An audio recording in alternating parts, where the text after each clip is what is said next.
Halo, Assalamualaikum warahmatullahi wabarakatuh. Perkenalkan, saya Nancy Indi Pramestia dari Program Studi Manajemen. Pada video ini, saya akan mempresentasikan mini skripsi yang berjudul Pengaruh Keadilan Kompensasi dan Transparansi Penggajian terhadap Turnover Intention pada generasi Z di perusahaan swasta. Latar belakang penelitian ini berangkat dari fenomena tingginya turnover intention pada karyawan generasi Z di perusahaan swasta. Kondisi ini menunjukkan bahwa masih terdapat permasalahan yang berkaitan dengan keputusan karyawan untuk bertahan atau meninggalkan organisasi yang salah satunya diduga dipengaruhi oleh keadilan kompensasi dan transparansi penggajian. Berdasarkan latar belakang tersebut, penelitian ini memfokuskan pembahasan pada tiga variabel utama. Variabel dependen yang digunakan adalah keadilan kompensasi dan transparansi penggajian, sedangkan variabel dependen dalam penelitian ini adalah turnover intention.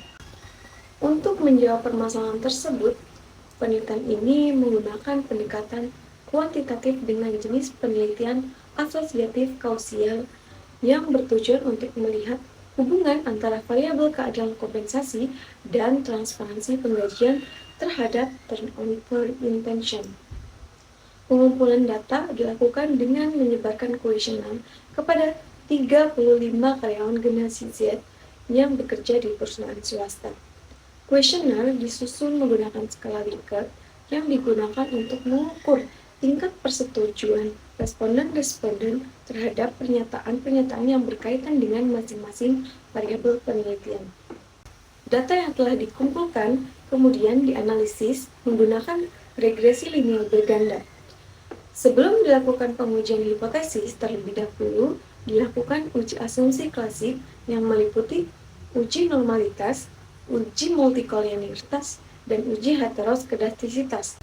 Selanjutnya, pengujian hipotesis dilakukan melalui uji T untuk melihat pengaruh secara parsial dan uji F untuk melihat pengaruh secara simultan.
Berdasarkan olah data SPSS sebelumnya, berikut hasil uji asumsi klasik pada penelitian ini. Uji normalitas dalam penelitian ini dilakukan menggunakan one sample column-crop Smirnov test terhadap nilai residual.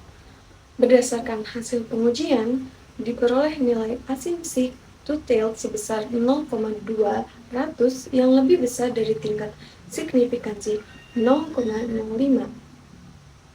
Dengan demikian, dapat disimpulkan bahwa data residual berdistribusi normal, sehingga asumsi normalitas dalam model regresi telah terpenuhi dan data layak digunakan untuk analisis regresi linear berganda.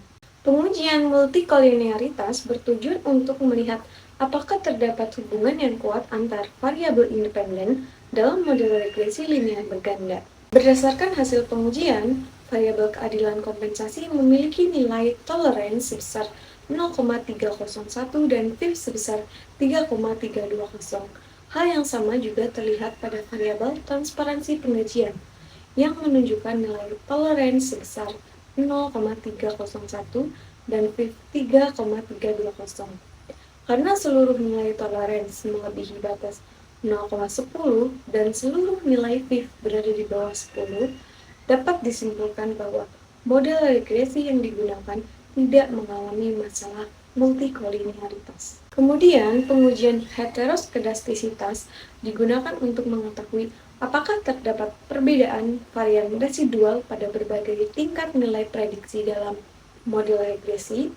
Berdasarkan hasil pengujian, variabel keadilan kompensasi menunjukkan nilai signifikansi sebesar 0,880. Karena nilai tersebut lebih tinggi dari batas 0,05, dapat disimpulkan bahwa variabel ini bebas dari masalah heteroskedastisitas. Hal yang sama berlaku juga untuk variabel transparansi penggajian yang memiliki nilai signifikansi 0,170. Nilai tersebut juga melebihi angka 0,05, sehingga mengindikasikan bahwa variabel kompensasi tidak mengalami heteroskedastisitas. Berdasarkan hasil uji T dengan derajat kebebasan sebesar 32 dan taraf signifikansi 0,05, diperoleh nilai T tabel sebesar 2,037.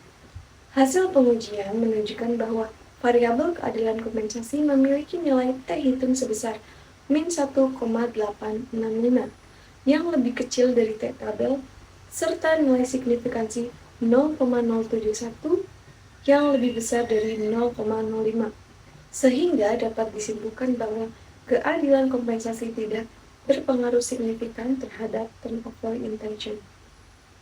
Selanjutnya, variabel transparansi penggajian memiliki nilai T hitung sebesar 0,035 yang juga lebih kecil dari T tabel, dengan nilai signifikansi 0,973 lebih besar dari 0,05, sehingga transparansi penggajian tidak berpengaruh signifikan terhadap turnover intention. Berdasarkan hasil uji F, diperoleh nilai F hitung sebesar 5,595 dengan tingkat signifikansi sebesar 0,008.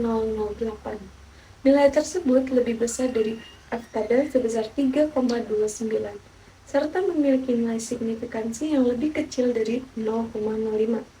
Dengan demikian, dapat disimpulkan bahwa keadilan kompensasi dan transparansi penggajian secara simultan berpengaruh signifikan terhadap turnover intention. Berdasarkan hasil analisis koefisien determinasi, diperoleh nilai R-square sebesar 0,259. Hal ini menunjukkan bahwa keadilan kompensasi dan transparansi penggajian mampu menjelaskan sebesar 25,9% varian turnover intention, sedangkan sisanya sebesar 74,1% dijelaskan oleh variabel lain di luar model penelitian. Maka dari itu dapat disimpulkan bahwa secara parsial keadilan kompensasi tidak berpengaruh terhadap turnover intention karyawan generasi Z di perusahaan swasta. Secara parsial, transparansi penggajian tidak berpengaruh terhadap turnover intention karyawan generasi Z di perusahaan swasta. Namun, secara simultan, keadilan kompensasi dan transparansi penggajian berpengaruh terhadap turnover intention karyawan generasi Z di perusahaan swasta.